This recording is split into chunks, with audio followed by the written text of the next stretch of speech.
आपल्या देशात शेतकऱ्याला अन्नदाता म्हटलं जातं, पण याच अन्नदात्याची व्यवस्था कशी थट्टा उडवते याचं एक उदाहरण समोर आलं आहे।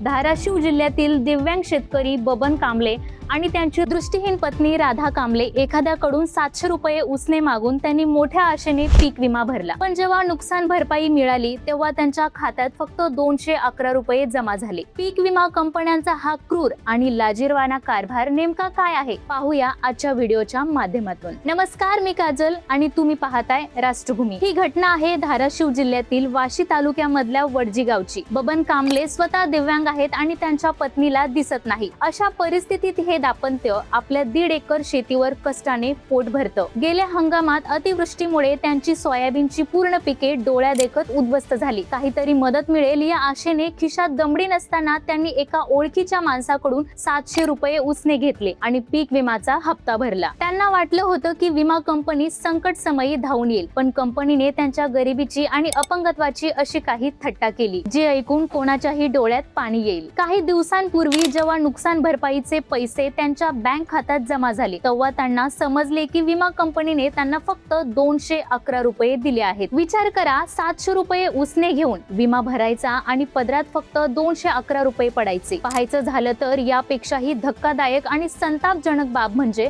बबन कांबळे आणि त्यांच्या पत्नीला हे 211 रुपये बँकेतून काढण्यासाठी घरून एसटीने जाण्या येण्याचा प्रवासाचा खर्च तब्बल 300 रुपये आला। म्हणजेच मिळालेल्या नुकसान भरपाईपेक्षा बँक फेऱ्या मारण्याचा खर्च जास्त झाला। ही केवळ या एका कुटुंबाची कहाणी नाही, महाराष्ट्रातील हजारो शेतकऱ्यांची अशीच अवस्था पीक विमा कंपन्यांनी करून ठेवली आहे असे शेतकरी म्हणत असतात। दरवर्षी कोट्यवधी रुपयांचा नफा कमवणाऱ्या या विमा कंपन्या आणि त्यांचे जाचक नियम सर्वसामान्यांचे कंबरडे मोडत आहेत। कागदोपत्री शेतकऱ्यांच्या हिताच्या मोठ्या गप्पा मारणारे सरकार आणि प्रशासन या कंपन्यांच्या मनमानी कारभारावर वचक कधी ठेवणार? एका दिव्यांग आणि दृष्टीहीन दाम्पत्याला अशी वागणूक मिळणे हे आपल्या प्रगत महाराष्ट्रासाठी अत्यंत शर्मेची गोष्ट आहे। पीक विमा कंपन्यांच्या या अजब कारभारावर आणि शेतकऱ्यांच्या या दुर्व्यवस्थेवर तुमचं काय मत आहे?